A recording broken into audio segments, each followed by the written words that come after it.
ल घोकी पराखीहरूले अझै घोकी खाँदैछ है लौ खाएर सिद्धन लगाइसक्यो यिनीहरूले आमा र बुवाले पनि खानुहुने भयो बाउले पनि यस्तै तान्नु भएको खै हेर्नु न चुरक चुरक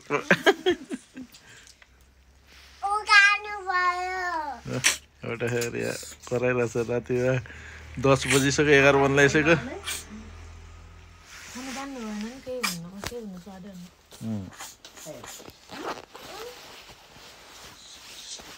कति बजी यिनीहरूले घोकी खान्छ हेरौँ है ठ्याक्कै 10:30 बजे आयो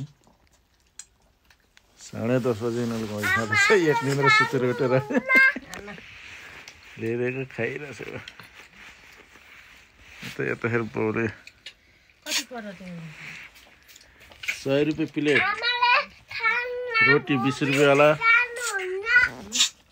हो